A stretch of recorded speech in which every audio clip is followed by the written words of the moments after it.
भैया ये दिव्य तप, भगवत दर्शन की व्याकुलता अशुद्ध अंतःकरण में उत्पन्न नहीं होती है। और अंतःकरण की शुद्धि के कुछ साधन ऐसे हैं जो हमें अवश्य करने चाहिए। सबसे पहला साधन है आहार शुद्धि। जो वस्तु भगवान को भोग नहीं लग सकती है उस वस्तु को हम आहार के रूप में न लें, गव्य पदार्थ ही आहार के रूप में लें। केवल ये आहार शुद्ध नहीं, आंख नाक कान इनसे भी पवित्र आहार लें। जो देखने योग्य हो वो देखें, जो सुनने, ये सब ये भी तो आहार है, हम पवित्र आहार लें। फिर नित्य भगवत भागवत चरित्रों का श्रवण, ये दूसरा साधन है। क्योंकि आहार शुद्धि के बिना भगवत भागवत चरित्रों का श्रवण करने पर भी अंतःकरण उसे धारण करने में समर्थ नहीं होगा। गीता भागवत रामायण में बहुत अच्छी बातें हैं, पर हमारे अंतःकरण में उनको ग्रहण करने की पात्रता ही नहीं। वो आहार शुद्धि से उसका निर्माण होगा। फिर नित्य सत्संग। नित्य सत्संग ऐसे नहीं कि जबरदस्ती आके बैठ गए, आगे पीछे हो गए, नहीं। इतना महत्वपूर्ण, इतना महत्व दें हम सत्संग को कि भोजन निद्रा छूट जाए, सब कुछ छूट जाए, पर सत्संग न छूटे। सत्संग छूट गया तो हम जीवित क्यों हैं? इतना सत्संग से लगाव हो जाए, इतना प्रेम हो जाए। हमारे महाराज जी से किसी व्यक्ति ने पूछा, श्री नवलराम जी महाराज, महाराज माला फेरने में नींद क्यों आती है? माला जपते हैं तो निद्रा क्यों आती है? अब महाराज जी के पास ही बैठे थे। महाराज जी बोले, रुपया गिनने में नींद क्यों नहीं आती है? हमारे प्रश्न का उत्तर दो, हम तुम्हारे प्रश्न का उत्तर देंगे। हम तुम्हारे प्रश्न का उत्तर जरूर देंगे, पर तुम हमारे प्रश्न का उत्तर दो कि रुपया गिनने में नींद क्यों नहीं आती है? अरे कागज के टुकड़े ही तो हैं, पर उनको तुमने इतना अधिक महत्व दे रखा है कि किसी से लेना है तो कम ना आ जाए, और किसी को देना है तो ज्यादा न चला जाए। तो एक एक बार नहीं, दो दो बार घिसते हैं उसको, इसमें से शायद एकाध कोई निकल जावे ज्यादा। तो कागज के टुकड़ों के प्रति तुमको महत्व बुद्धि है, भजन के प्रति महत्व बुद्धि नहीं, इसलिए नींद आती है।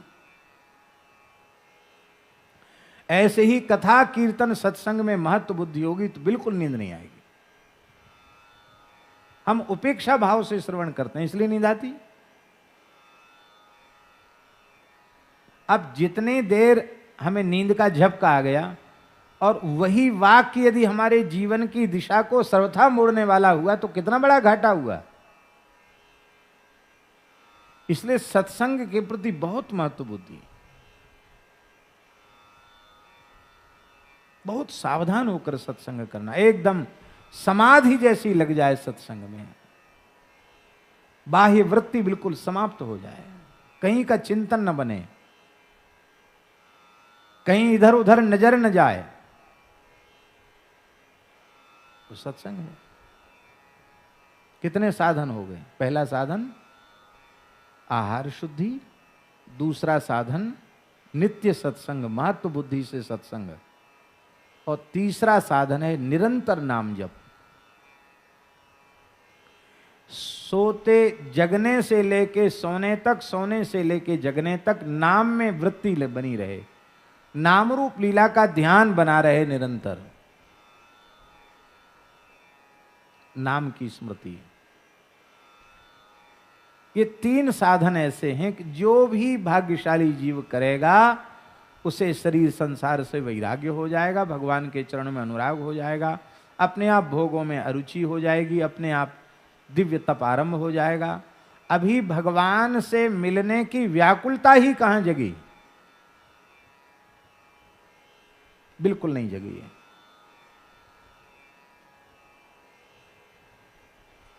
जगती तो काम बन जाता है, और ये नाम जब से होगा।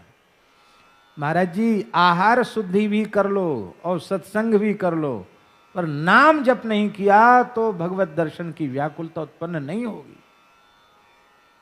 ये नहीं ये सगुण मार्गी और निर्गुण मार्गी, कोई मार्ग हो, भगवत दर्शन की व्याकुलता, तत्व साक्षात्कार की विकलता, आत्म साक्षात्कार की विकलता बिना नाम जप के नहीं प्रकट होगी, नहीं प्रकट होगी, नहीं प्रकट होगी, पक्की बात है। हमने इतने लाख जप लिए, हमने इतने करोड़ जप लिए, हमने 6 महीने भजन कर लिया, हमने 6 साल भजन कर लिया, हमने 12 साल भजन कर लिया, खरीद लिया भगवान को? तस्य लौल्यमेव मूल्यम, भगवत दर्शन की का मूल्य है भगवत दर्शन की व्याकुलता, चटपटाट। वो अभी जब तक नहीं जगी तब तक समझना भजन शुरू ही नहीं हुआ। और हम अहंकार किए बैठे कि हमने इतना लाख जप लिया, हमने इतना करोड़ जप लिया।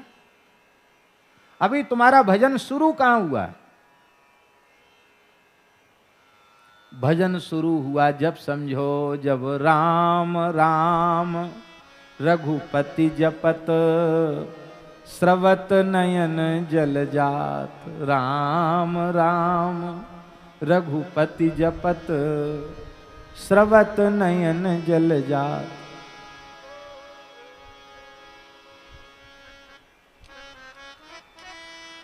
आहा,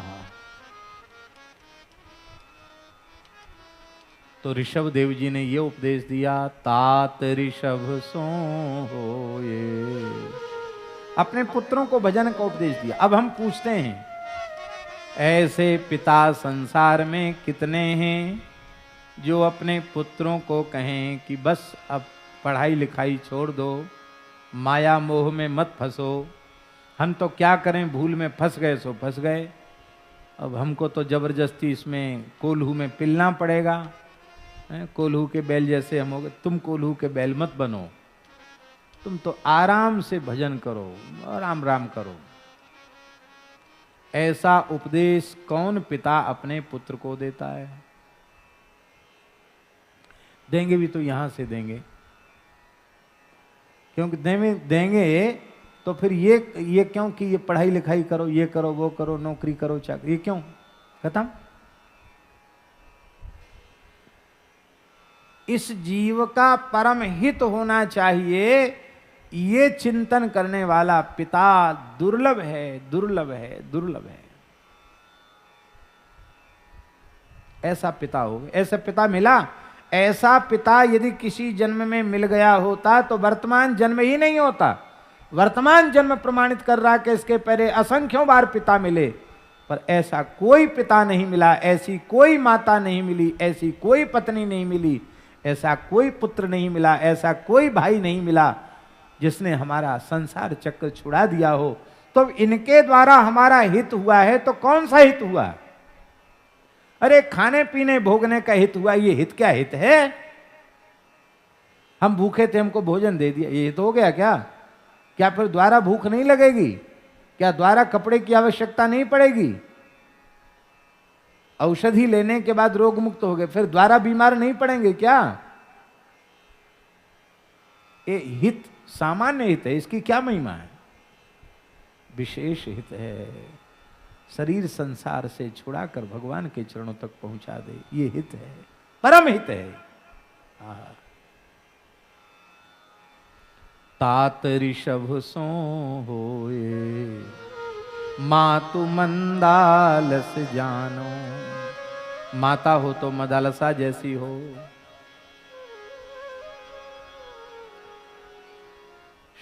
भैया जी, एक संत जो है, उनकी माता बीमार पड़ी, विरक्त साधु थे, तो हमारे महाराज जी के पास संदेश आया।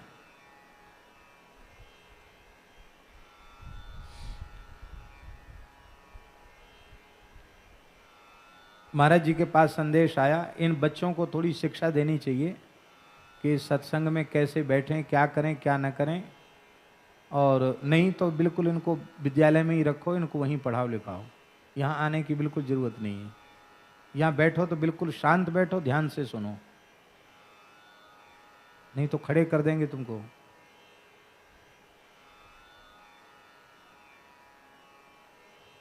कम से कम 20 बार तो उठते हैं, कोई कहीं गया, कोई कहीं गया।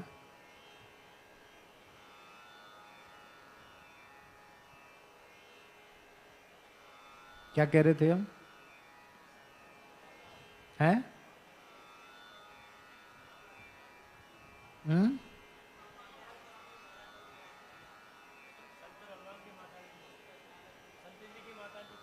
हाँ, संत जी की माता जी, वो बीमार पड़ी तो तार आया कि वो मरणासन्न है, झांसी हॉस्पिटल में भर्ती है। कहते हमारा अंतिम जीते जी मुंह देखना हो तो देख जा। महाराज जी के पास आया तार।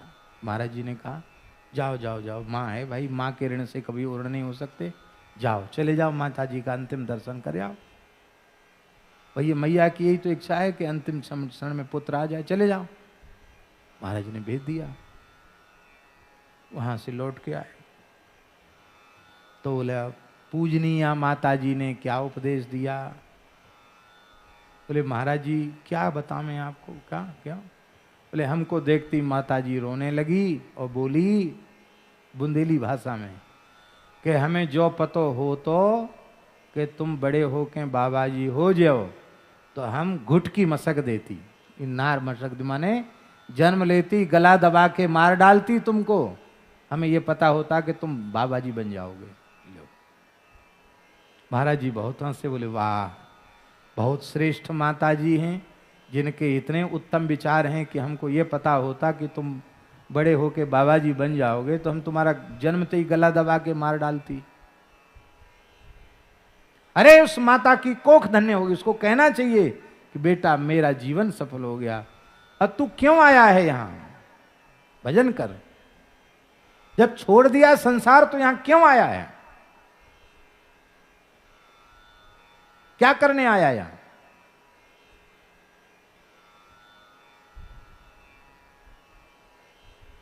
समर्थ स्वामी श्री रामदास जी महाराज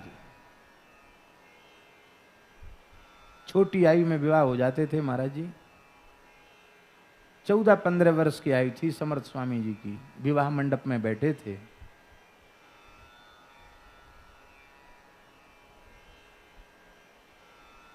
जैसे ही कहा वर मंगल सावधान सावधान सावधान, सोई सावधान हो गए। अरे ये तो चक्कर में फंस रहे हैं, कहीं चाई माई में फंस गए तो फंस गए, जीवन व्यर्थ हो जाएगा। हनुमान जी के अंश ठहरे, एक हुंकार किया, उछल गए विवाह मंडप से समर्थ स्वामी रामदास जी। और भीमा नदी थी उसमें कूद गए, और रात का समय था महाराज, खोजा मिले नहीं। लोगों ने यही समझा कि वो खत्म हो गया। भीमा नदी में बहते बहते बहते बहते एक गुफा में चले गए। उस गुफा में बैठ करके श्री राम जय जय राम का जप आरंभ किया उन्होंने।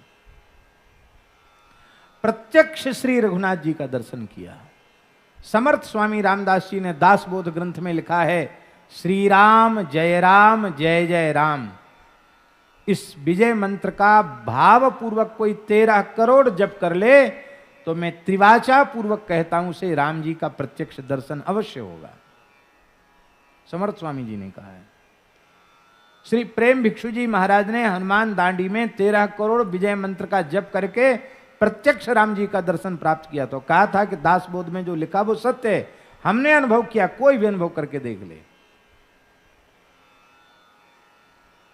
तो भजन तो करते नहीं।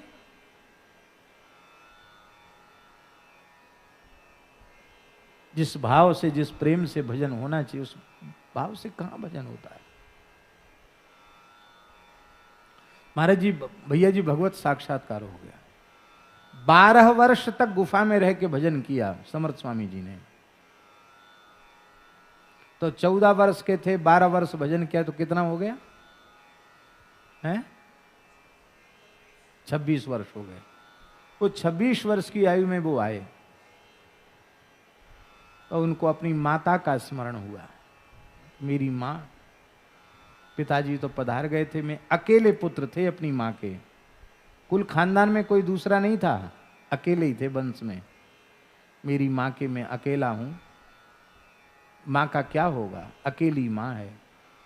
माँ के पास गए, प्रणाम किया तो माँ अंधी हो चुकी थी। पुत्र के वियोग में रोते रोते अंधी हो गई थी, आंख की ज्योति चली गई थी, दिखना बंद हो गया था माँ को। तो ऐसे वो छूने लगी। तो 13-14 साल में तो कहाँ दाढ़ी मूछ आती है, अब दाढ़ी मूछ आ गई, जटा हो गए। स्पर्श करके देख रही थी कि मेरा बेटा कितना बड़ा हो गया।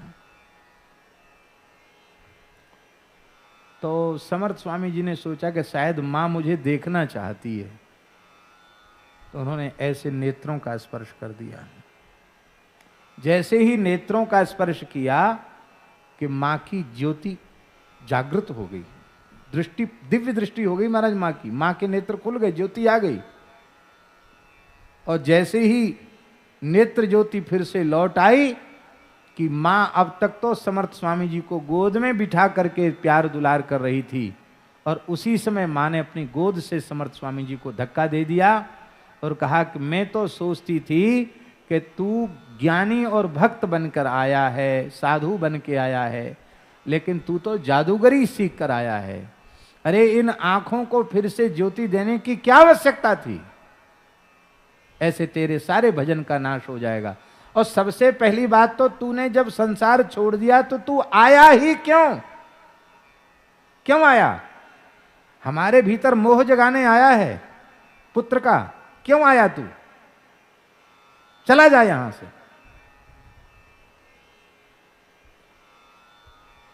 आप रोने लगे, बोले आप जैसी मां है तभी मैं आपका पुत्र हुआ हूं। मैं आपको वचन देता हूं, चमत्कार नहीं दिखाऊंगा, इससे भजन का नाश हो जाएगा। जाओ भजन करो।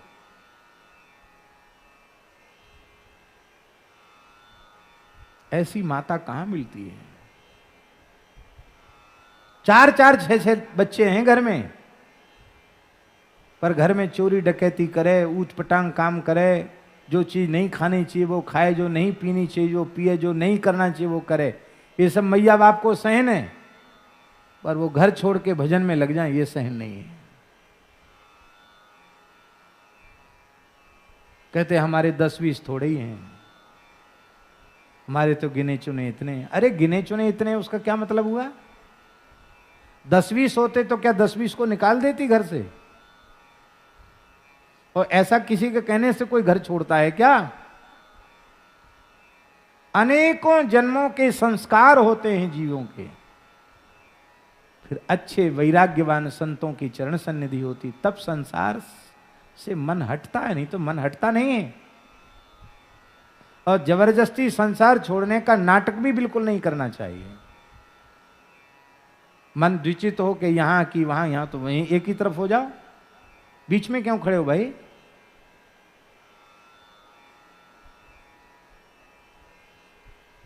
एक ऐसी भी मां थी जिसने प्रतिज्ञा की थी कि जो बालक मेरे गर्भ में आएगा उसे पुनः किसी दूसरी माता के गर्भ में नहीं जाना पड़ेगा। मदालसा माता।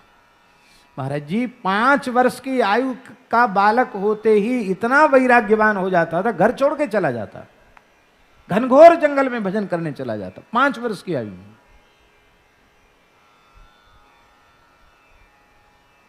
ऐसे ही एक एक करके 4 पुत्रों को विरक्त बना चुकी थी मदालसा। अब सबसे छोटा था अलर्क, उसको भी वही उपदेश देने लगी। शुद्धोसी बुद्धोसी निरंजनोसी। ठीक से बैठो, ए हर्षित, ठीक से बैठो, आसन से बैठो, ऐसे खिंच के बैठो।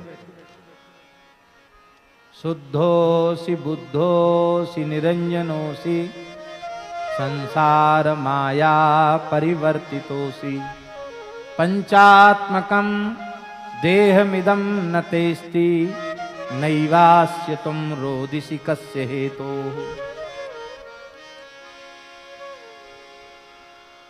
तुम शुद्ध हो, बुद्ध हो, निरंजन हो, संसार की माया से तुम्हारा क्या संबंध है? कोई संबंध नहीं। तुम प्रकृति नहीं हो, माया नहीं हो, तुम विलक्षण शुद्ध बुद्ध चैतन्य हो, सच्चिदानंद परमात्मा का अंश हो। अंश में अंशी के गुण होते हैं। तुम स्वभाव से ही निर्मल हो। पंचात्मकम देहमिदं न तेस्ति। ये पंचभूत से निर्मित शरीर तुम्हारा नहीं है। नैवास्य त्वम ये तुम्हारी नहीं और तुम इसके नहीं। ये तुम्हारी होती तो छोड़ते नहीं, तुम इसके होते तो तुम ये भी तुम्हें नहीं छोड़ती। ना तुम इसके हो ना ये तुम्हारी है। तो रो दिसी कस से है, तो फिर क्यों रो रहे हो? और अंत में अलर्क को भी ऐसा उपदेश दिया महाराज जी। राजा कहने लगे, बोले देवी वंश नाश करोगी क्या? सब तो बाबा जी बना दिए, एक तो कम से कम राज्य के उत्तराधिकार के लिए रहने दो, वंश कैसे चलेगा? तब अपने पति की आज्ञा से उस पुत्र को, अलर्क को राजनीति का पंडित बनाया मदालसा ने। लेकिन जाते जाते एक तावीज उसकी भुजा में बांध दी। बेटा जब विपत्ति आवे और उसका समाधान न दिखाई पड़े तो इस तावीज को खोलकर इसमें लिखे हुए मंत्र को पढ़ लेना, तुम्हारी विपत्ति का नाश हो जाएगा। और जंगल में जाकर अपने जो पुत्र विरक्त हो चुके थे उनको भेज दिया। बोले भाई को छुड़ा के लाओ, उसको भजन में लगाओ। वो नहीं माना तो काशी नरेश की सहायता लेकर चढ़ाई कर दी नगर पर। और जब संकट में आ गया अलर्क, मंत्रियों से पूछा अब हम क्या करें? बोले अब तो आप ही बताओ, हम लोग जीत तो सकते नहीं क्योंकि बहुत बड़ी सेना से चारों ओर से घिर चुके हैं। तब संकट का समय देखकर अपनी तावीज, माता जी ने जो तावीज दिया था उसको खोला तो उसमें लिखा था, संगस सर्वात्मना त्याज्य सचेत त्यक्तुम न शक्यते स सद्भि सह कर्तव्य सताम संगो ही विषजम। आसक्ति का सर्वथा त्याग कर दो। यदि कहो कि आसक्ति छूटना बड़ा कठिन है तो सत्पुरुषों के चरणों में उस आसक्ति को कर दो। क्यों? सताम संगो ही भेषजम, सज्जनों का किया गया संग भवरोग की औषधि है। बस समझ में आ गई कि सारे दुखों का जड़ तो आसक्ति, राज्य की आसक्ति से तो हम रो रहे हैं। बस छूट गई आसक्ति, मौके पर निशाना सही लग गया और एक क्षण में निश्चय करो, क्यों खून खच्चर करना, क्यों युद्ध करना? बोले हमको युद्ध करना ही नहीं। द्वार खोल दो नगर के। नगर के द्वार खोल दिए, सारे वस्त्र आभूषण उतार कर एक लंगोटी धारण करके 4 अंगुल की अलर्क बाहर निकले। अपने भाइयों को प्रणाम किया, बोले लड़ने की आवश्यकता नहीं, आप बड़े हो संभालो, हम तो जा रहे हैं भजन के लिए। भाई लोग बोले हम तो पहले से बाबा जी, हम क्या करेंगे संभाल के, फिर क्यों ये सब नाटक किया? बोले तुमको निकालने के लिए। अब चलो अपने पुत्र को तो गद्दी पर बिठा दो। तब अलर्क जी ने कहा कि जिस राज्य को, जिन भोगों को हमने त्याग दिया है, अब उसकी ओर हम दृष्टिपात नहीं कर सकते। जिसका राज्य हो, जिसका परिवार हो, जाने, हमारा कुछ नहीं है। और जब संसार त्याग करके एक झटके में संसार छूटता है, जो सोचते हैं कि धीरे धीरे धीरे धीरे छोड़े, उनका कुछ नहीं छूटता, कभी नहीं छूटता। एक झटके में संसार छूटता है, बस चले गए। और जैसी इस वैराग्य से जैसे ही गए तो सामान्य गुरु का दर्शन नहीं हुआ महाराज जी, गुरु दत्तात्रेय भगवान का दर्शन हुआ। और दत्तात्रेय भगवान ने अपना शिष्य बनाकर अलर्क जी को ब्रह्म विद्या का आचार्य बनाया। बोलो भक्तवत्सल भगवान की जय। मात मंदालस जानो, माता हो तो मदालसा जैसी हो। तात ऋषभ सो हो ये मातु मंदालस जानो, भ्राता विदुर दयाल, भाई हो तो विदुर जी के जैसा हो, धृतराष्ट्र का कल्याण कर दिया। और मित्र हो तो प्रहलाद जी के जैसा हो। प्रहलाद जी ने अपने दैत्य बालकों को भी भगवान का भक्त बना दिया। और पुत्र हो तो कपिल देव जैसा हो, अपनी माता को दिव्य ज्ञान का उपदेश दिया। ऐसा ज्ञान का उपदेश दिया कि माता जी का शरीर भगवत प्रेम में गल करके नदी बन बन के बह गया और स्वयं माता जी भगवत धाम चली गई। और महाराज जी भ्राता विदुर दयाल, मित्र प्रहलाद ही जानो, भरता नृप अम्बरीश सो, गुरु नारद सो मिले अकिंचन पर उपकारी। गुरु मिले तो नारद जी के जैसा मिले, जिसके ऊपर कृपा की उसे भगवत साक्षात्कार करा दिया। जयति जगति मायाम यस्य कायाधवस्ते वचन रचन में कम केवलम चाकलय्य ध्रुव पदमपि यातो यत्कृपातो ध्रुवोयम सकल कुशल पात्रम ब्रह्मपुत्रम नतास्मि। नारद जी के जैसा गुरु, गुरु उसी को कहते हैं जिसमें अपने स्वार्थ की गंध भी न हो, केवल अनुगत का कल्याण ही चाहे, बस उसको गुरु कहते हैं। नारद जी में कोई भावना नहीं। महाराज जी पुराने महापुरुष कैसे होते थे? एक दूधाधारी बाबा थे, नाम सुना होगा आपने, प्रयाग क्षेत्र में त्यागी महात्मा थे।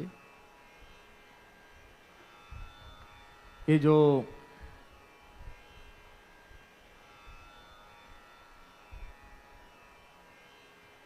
कौन सी जगह में भूल, कहाँ है मोनी जी का, वहां हम लोग गए थे ना, कथा हुई थी।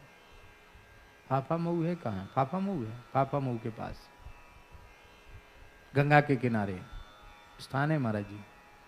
तो दूधाधारी जी की आयु वस्तुतः आयु का ठिकाना नहीं था लोगों को, क्योंकि बहुत पुराने संत थे वो, और केवल गाय का दुग्ध ही लेते थे वो थोड़ा सा, और कुछ नहीं लेते थे आहार में।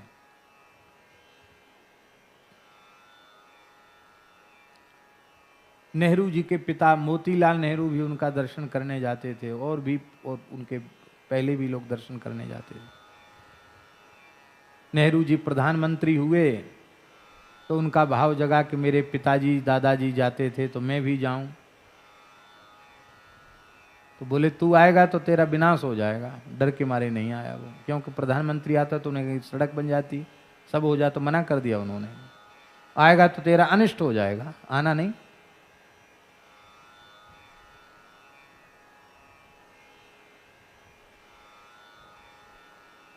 पक्कड़ महात्मा थे, एकदम पक्कड़, आरनिस भजन करने वाले। और इस समय उनके एकमात्र शिष्य हैं मोनी जी, रानी खेत वाली मोनी जी, अकेले शिष्य हैं उनके वो, दूसरा चेला ही नहीं बनाया, एक ही चेला बनाया, किसी को शिष्य नहीं बनाया, एक को बनाया। और वो भी ऐसे बनाया कि मोनी जी कोई नौकरी करते थे, वो जाते थे, बड़ी श्रद्धा जगी उनके प्रति, वो गाली दे के भगा देते, मार के पीट के निकाल देते, भाग के यहां क्यों आया।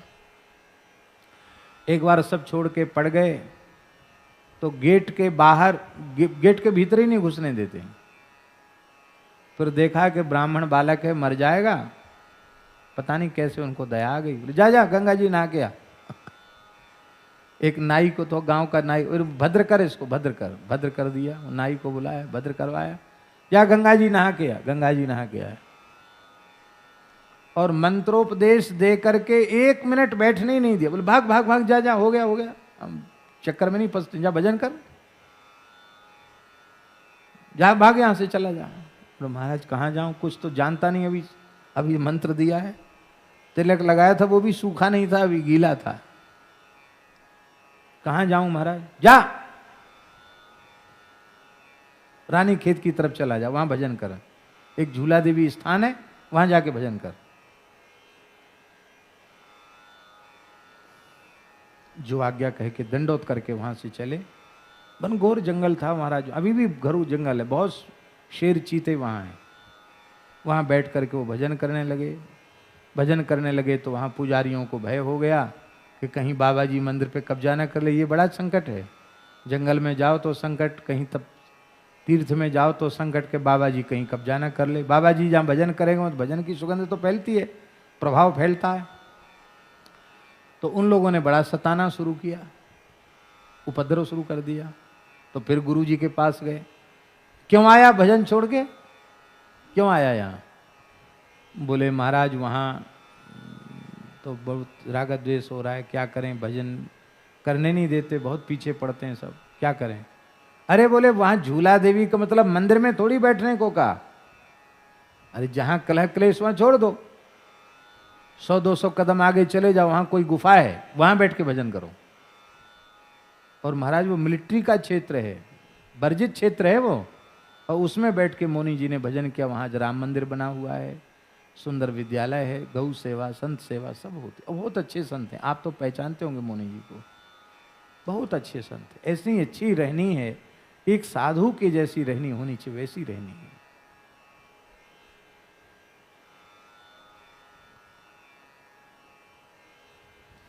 ऐसे हो गुरु। गुरु वही जो हरि मिलावे, गुरु वही जो विपिन बसावे, गुरु वही जो संत सिवावे, इन करनी बिन गुरु न कहावे। ये सब नारद जी में है। पत्नी हो तो कैसी हो? यो सीता द्रुपद दुलारी। पत्नी हो तो द्रौपदी की जैसी है। द्रौपदी ने अपने पतियों को भक्ति में लगाया, पांडवों को भक्ति प्रदान करने वाली द्रौपदी है। भगवान ने जो वस्त्रावतार लिया है, उस वस्त्रावतार को देख करके पांडवों का भगवत विश्वास दृढ़ हुआ। तो द्रौपदी ने किया कि नहीं किया? और जब वनवास में इसी कामवन में पांडव थे, ये सब पांडवों की तपस्थली है। तो यहां दुर्वासा जी आ गए 10,000 शिष्यों को लेके, और दुर्योधन के भेजे आए थे। और युधिष्ठिर का स्वभाव था साधु ब्राह्मणों को देख के भोजन करने होता देना। बोले महाराज प्रसाद पाओ।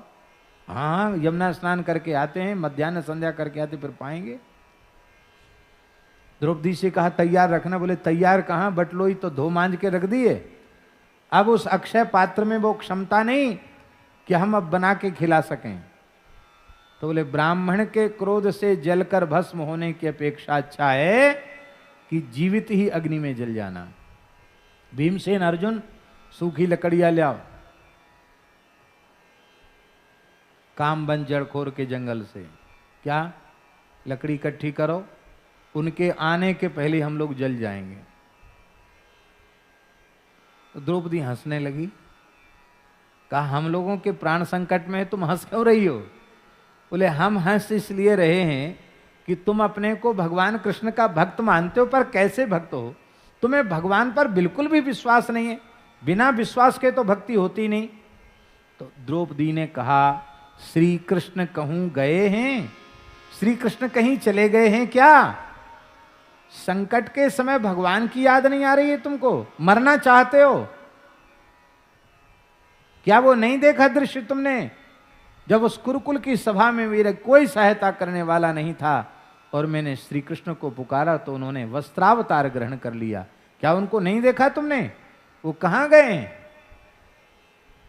पांडव नतमस्तक हो गए द्रौपदी के चरणों में। देवी तुम महान भक्ता हो, तुमने भगवान की याद हमें कराई, पर हमारे हृदय में उतना प्रेम नहीं है कि हमारी पुकार सुनकर प्रभु आ जाए। तुम पुकारो। द्रौपदी ने पुकारा तो ऐसे पुकारा द्रौपदी ने कि ठाकुर जी द्वारिका में भोजन की थाली पर बैठे थे, ओम अमृतोपस्तरणमसि स्वाहा कहकर आचमन कर चुके थे और ग्रास पंचकवल करने वाले थे। उसी समय द्रौपदी ने पुकारा, भगवान उठ के खड़े हो गए।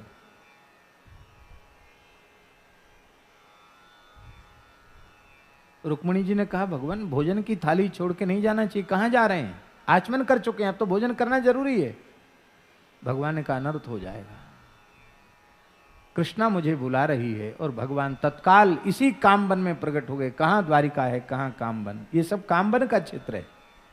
ठाकुर जी प्रकट हो गए और बोले कृष्णा बहुत जोर की भूख लग रही है, भोजन लाओ। ले, हमने भोजन के लिए थोड़ी तुमको बुलाया है।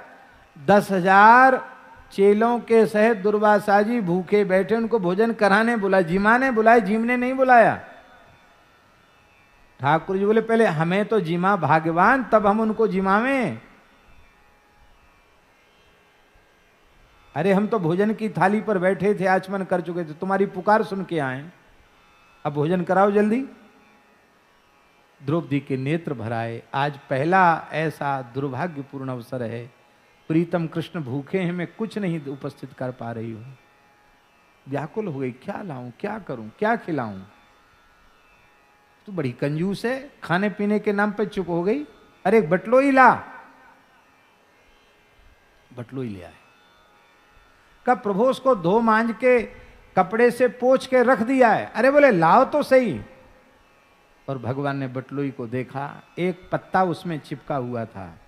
द्रौपदी सामान्य नारी नहीं है, अग्नि के कुंड से द्रौपदी प्रकट हुई है, याज्ञ से नहीं है। ऐसा आचार विचार द्रौपदी का नहीं है कि बर्तन जूठा रह जाए, अमनिया ठीक से न करे। महाराज पुराने महात्मा बड़े विचित्र होते थे। हमारे खाक चौक वाले महाराज जी, पानी का दाग लगे तो कहते बर्तन सकरा है। लो साहब, पानी का भी दाग नहीं लगना चाहिए। दाग लगा, बर्तन पहुंच गया भंडार घर में, तो फिर सब बर्तन निकालो, सब अमनिया करो।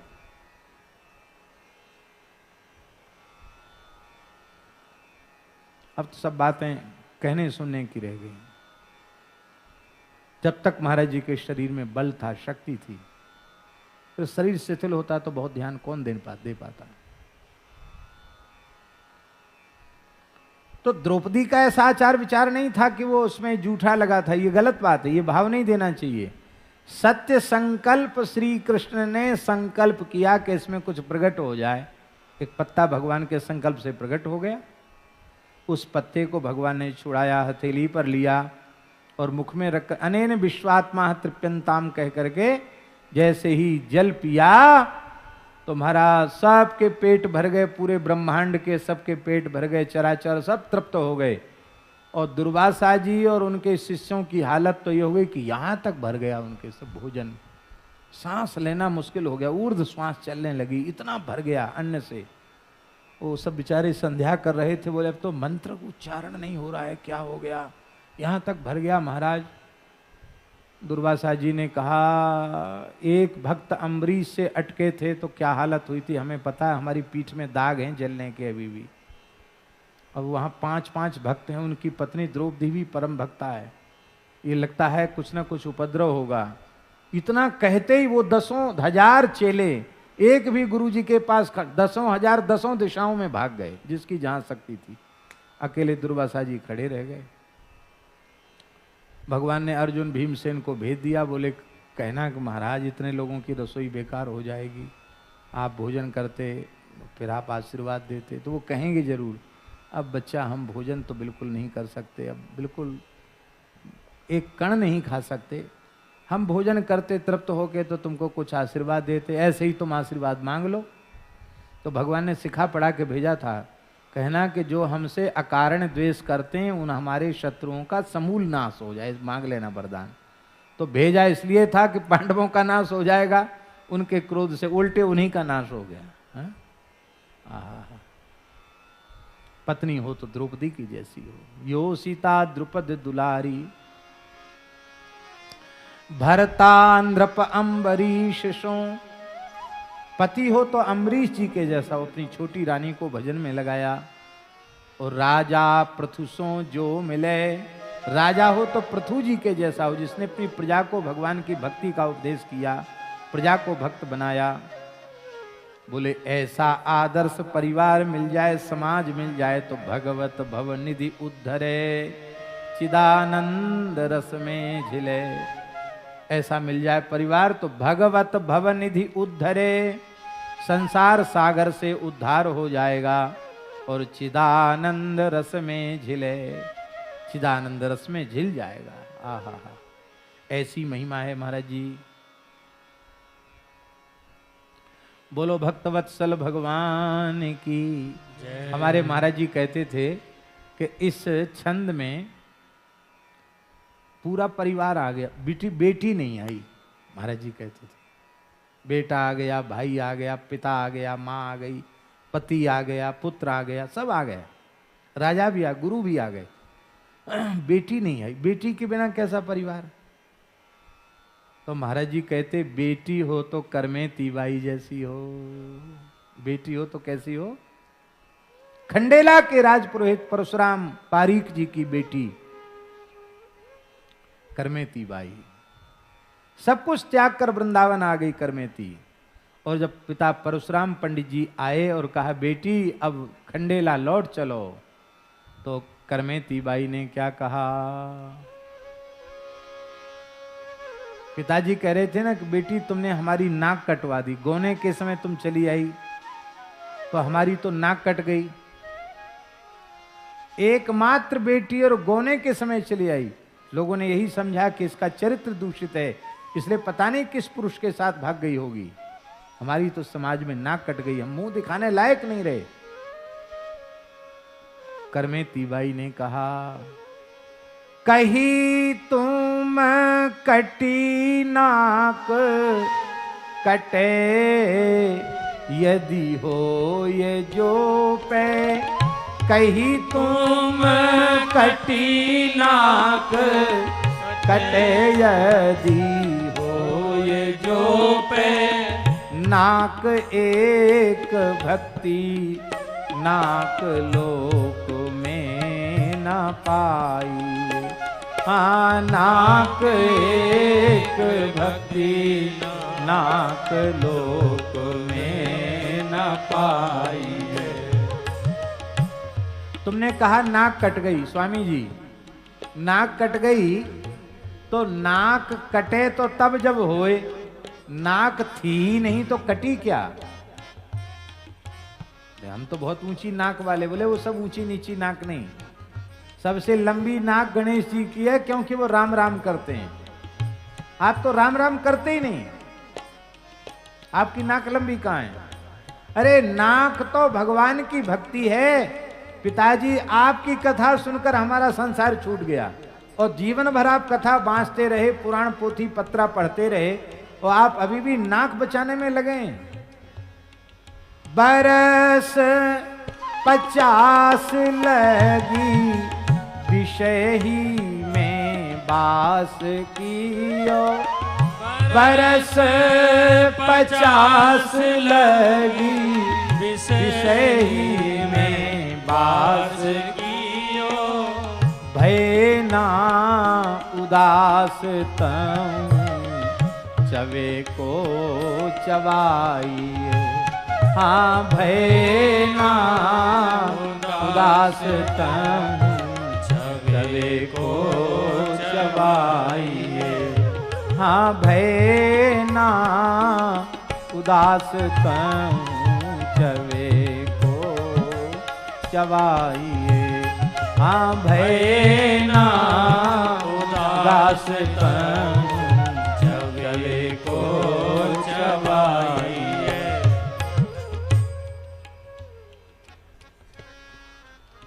कितनी उम्र थी परशुराम पंडित जी की? कितनी उम्र थी? 50 वर्ष की आयु थी। अपने 50 वर्ष के पिता को कह रही है कि जीवन के 50 साल संसार में विषय में रहते रहते बीत गए, फिर भी आपको वैराग्य नहीं हुआ। उगले हुए को खा रहे हो, चबे हुए को चबा रहे हो। भजन में लग जाओ। पंडित जी ने कहा, बेटी तुम हमारी गुरु हुई, तुमने ठीक उपदेश दिया, अब मैं भजन करूंगा। अब यहीं रह के भजन को। बोले इतना वैराग्य नहीं कि यहां रह के भजन करो, जाओ वहीं जाओ, घर जाओ, मुझे कुछ आश्रय दो। तो यमुना जी ने जो बिहारी जी दिए थे स्वयं करमेती बाई को, वो बिहारी जी उनको प्रदान किए। आज भी खंडेला में बिहारी जी विराजमान है, यमुना जी के द्वारा दिए हुए। बड़े प्यारे ठाकुर हैं, बोलते चालते ठाकुर हैं महाराज, बहुत प्यारे ठाकुर। कभी कोई खंडेला जाए तो वहां बिहारी जी का दर्शन जरूर करना चाहिए। वृंदावन के ठाकुर हैं, स्वयं प्रगट ठाकुर, यमुना जी से प्रगट ठाकुर।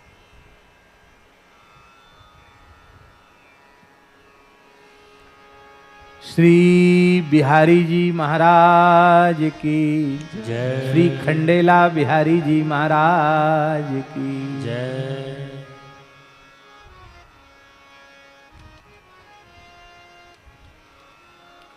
हम जब पहली बार दर्शन करने गए खंडेला बिहारी जी का, तो हमारे मन में आया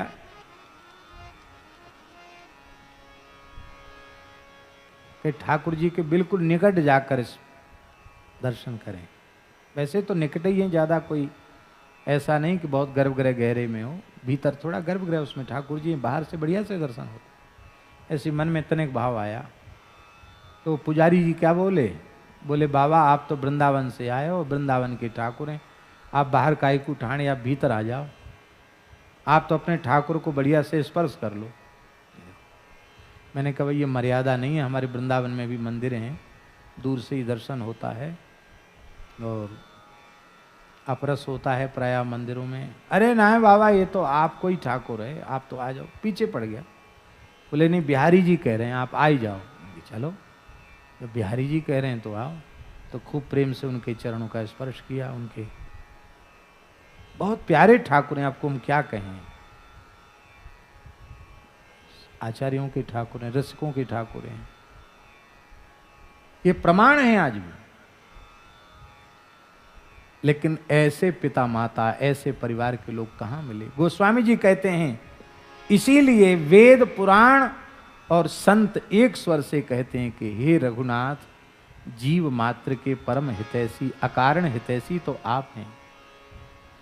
जननी जनक सुत दार बंधु जन भय, बहुत भय बहुत जहाँ जह हो जायो, सब स्वार्थ हित प्रीति कपट चित, काहू नहीं हरि भजन सिखायो, याही ते चरण चितलायो, हाँ याही ते चरण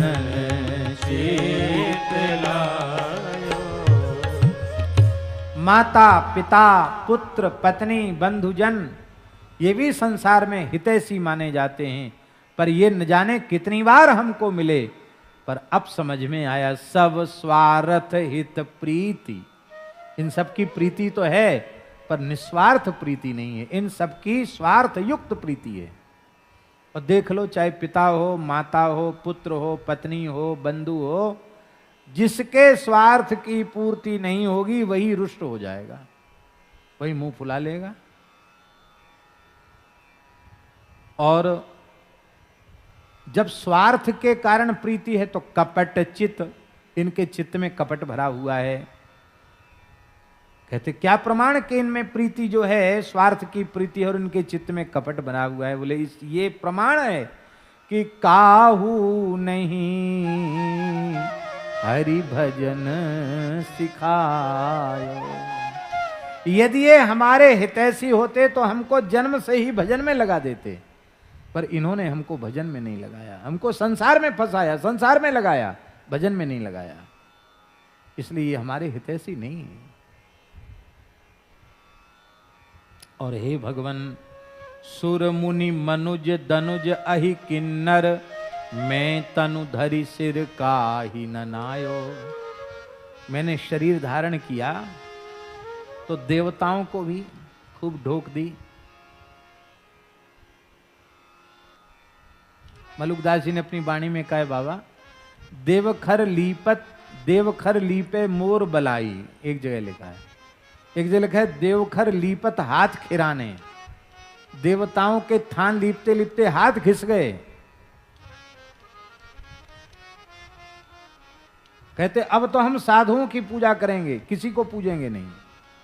साधु जन पूजो चितलाई, इनके दर्शन हिया जुड़ाई।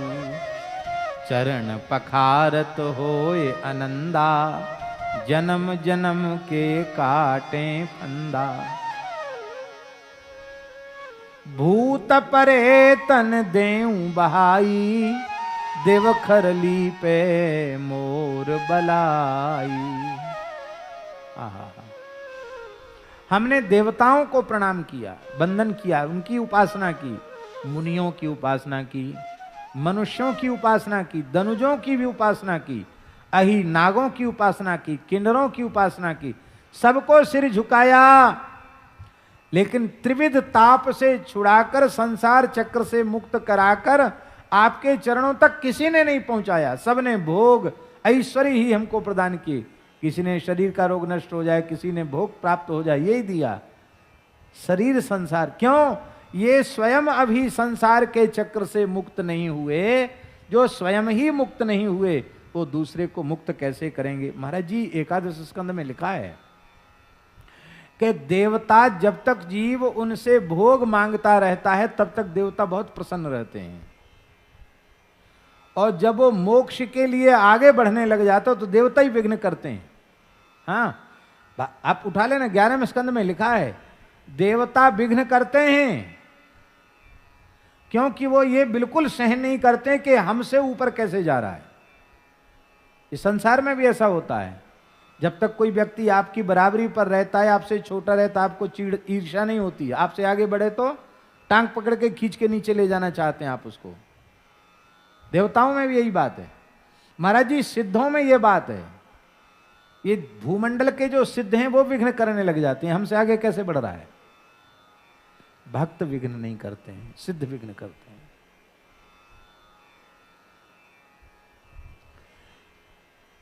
जिस जिस लोक का अतिक्रमण भजन के द्वारा साधक करता, उस लोक के देवी देवता विघ्न करते हैं। अंत में ईमानदारी से भजने वाले को सब नतमस्तक होते चले जाते हैं, और फिर जब संपूर्ण प्रकार के भोगों के प्रलोभन का त्याग कर देता है तब श्री रघुनाथ जी के चरण मिलते। ऐसे थोड़ी सस्ते थोड़ी हैं। जब भीतर से अर्थ न धर्म न काम रुचि गति न चाहो निर्वाण, तब जन्म जन्म रति राम पद यह वरदान न आन, तब वो चीज प्राप्त होती है। और ऐसी वृत्ति केवल और केवल नाम जप से होगी, और कोई साधन नहीं। सत्संग करो, नाम जप करो, ईमानदारी से भजन करो। काहू न हरि करी कृपा जुड़ायो, इन्होंने भगवान से नहीं जुड़ाया हमको। इसलिए जतन अनेक किए सुख कारण, हरि पद विमुख सदा दुख पायो। सुख प्राप्ति की आशा में अनेकों यत्न किए,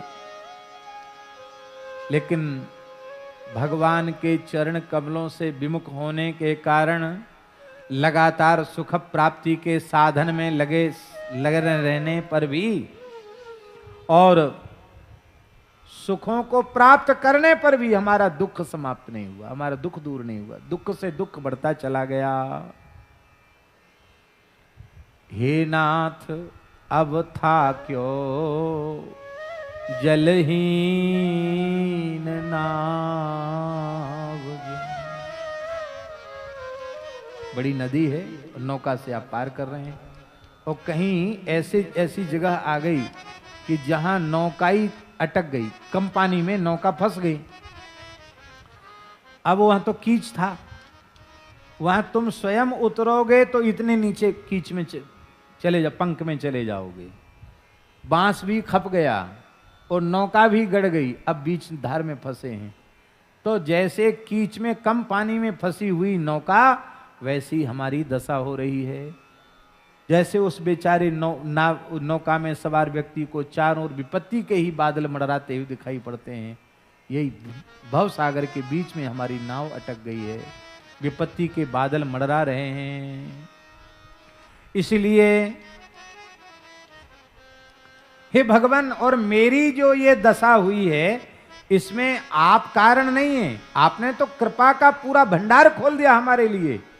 हमारी इस दुर्दशा में हम स्वयं कहनाथ बूझिए यह गति, सुख निधान निज पति बिसरायो। हमारे इस दुर्दशा का मूल कारण है कि सुख का निधान हमारा जो अपना पति है। पति कौन है? भगवान। तुम हो एक अगोचर सबके प्राणपति। सबके पति भगवान है। ऐसे भगवान को, अपने स्वामी को भुला, हमारे वृंदावन की महान विभूति भगवत साक्षात्कार प्राप्त संत, वो कहते विधवा हैं, वो कहते वैष्णव सधवा हैं, और जो भगवान से विमुख हैं सब विधवा हैं। उनके पति नहीं, पति वही, पति वाला वही है जिन्होंने भगवान का वर्ण कर लिया है। भगवान से विमुख होने के कारण हमारी ये गति हुई। इसलिए भगवान अब हम आपकी शरण में आए हैं, आप हमें अंगीकार कर लीजिए। अब तजी रोष करहु आस शरणागत आयो। हे नाथ, अब रोष को त्याग करके करुणा कीजिए। रोष क्यों? तो आपको रोष तो आएगा, आप रोष त्याग दीजिए, मेरे ऊपर करुणा कीजिए, मेरे पाप ताप संताप का हरण कीजिए। हे हरि, आप मेरी ऊपर कृपा कीजिए। तुलसीदास शरणागत आयो। 4 बजे ठीक शुरू कर देंगे, और हम आ भी गए थे, लगभग 4:05 पर आ गए। 4:15 बजे तो बिल्कुल मंगलाचरण पूर्वक कथा शुरू हो गई। हम सोचे थे कि पूरे 3 घंटा कहेंगे, कम से कम 4 पद आज कहें, क्यों बहुत पीछे चल रहे हैं। पर हमारा सोचा हुआ कभी हुआ नहीं अब तक।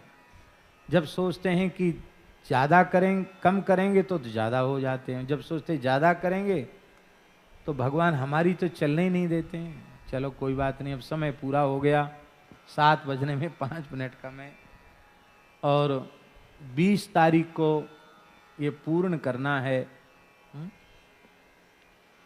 अभी 200 और 200 कितने हैं? 69 है ना? 79, 279। कितने पद बाकी हैं अभी? कितने पद भैया? गिनती हमें याद नहीं, आप बताओ। हैं?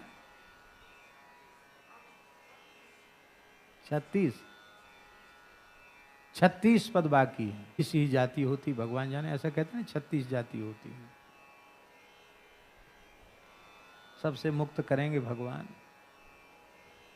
अपने चरणों में बुलाएंगे। भगवान से प्रार्थना है कि प्रभु 20 तारीख को इस ग्रंथ की पूर्णता का उत्सव हम लोग मनाएं।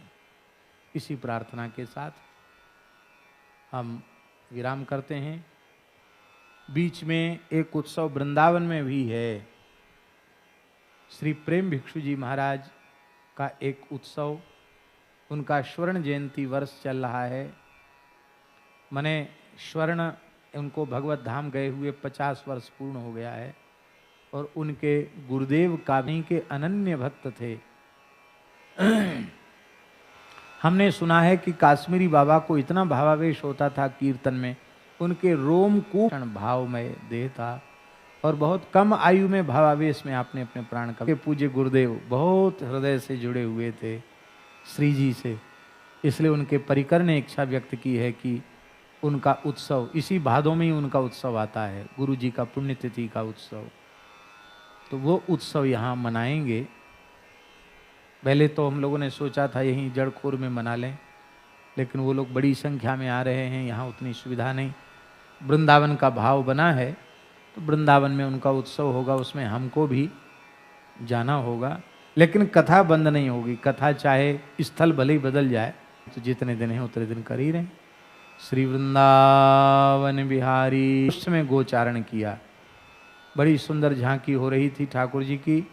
वन में पर्वत पर गोचारण करेंगे, गोपियाँ मध्याह्न में छाक लेके आएंगी, और ठाकुर जी और गोपगण सखा ग्वारिया सब रहेंगे। इस बार जो दर्शन होगा ना गोचारण का, अभी तो केवल गोष्ठ की परिक्रमा थी, वो विलक्षण दर्शन होगा, अपने जीवन का परम सौभाग्य होगा। भगवान के अवतार काल में जो झांकी होती थी, वो झांकी फिर से साकार होने वाली है। तो सब लोग उस गोचारण लीला का दर्शन करके सुख प्राप्त करेंगे। इन्हीं शब्दों के साथ हम भगवान के चरणों में प्रणाम करते हैं। श्री राम जय जय राम, सीताराम जय सीताराम, सीताराम